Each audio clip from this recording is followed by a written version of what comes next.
So, Nice to see you, David. how's business? Yeah, so what we have been building since 2016 has become very relevant today. What started with a few requests last year, it's now like tens of thousands of medical care requests a day. We've served about 300,000 Filipino patients, and we've actually provided work for 4,000 medical professionals in the country. So business is pretty much doing okay for us. And what's happened during COVID? I would imagine the texture and the context of demand might have changed. You had restrictions, obviously, on movement. How did that affect, say, how did that affect your business? And are you looking at a change of strategy moving forward because of that?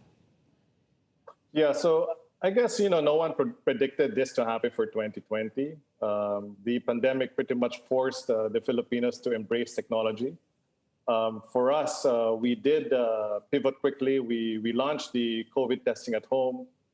We also put up our own telemedicine platform and also boosted our vaccinations at home. So this way, we could actually help lessen the visits to the hospitals and bring the care right at your home. So what's growth been like in the past? Give us an idea of sort of size, scope, and scale for you guys. Well, just like what I mentioned earlier, we grew about 600% in terms of traction, in terms of activity on a monthly basis. And we see that this will continue to hold for the next 12 months.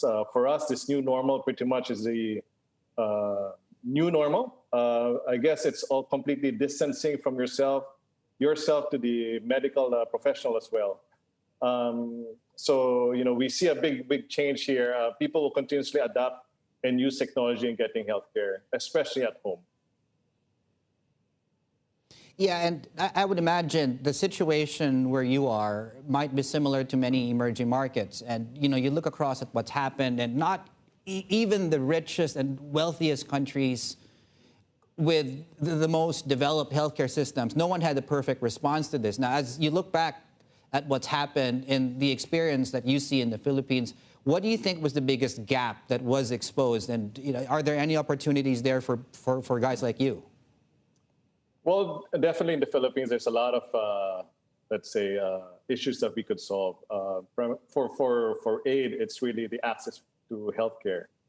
Just to share with you, in the Philippines, there's only about 6 hospital beds and barely 4 doctors for every 10,000 Filipinos. So you could see how painful it is in trying to get healthcare here. And also for the doctors, it's also challenging for them to actually care for their patients. So what is needed today is really technology in bridging this gap. So with Aide, actually, it provides this efficiency so that the Filipino patients can access these number of medical professionals wherever they are in the country. Same for these medical professionals, they can actually access these Filipino patients all over. In fact, just to share with you, we've opened this to international numbers, so Filipinos overseas can actually get medical care for their family here in the Philippines. And I guess on that note, is there any plans right now for you to take the service beyond the Philippines and maybe look at other markets at this point? At this point, we're focused on being successful in the country, but definitely part of our roadmap is to go regional. Are you making money? Yes, we are profitable today. Just to share with you, our North Star metrics is really quality service. So that gets us there. Okay, would that then mean you're not looking to raise any money, moving forward, or are you actively looking to raise money at this point?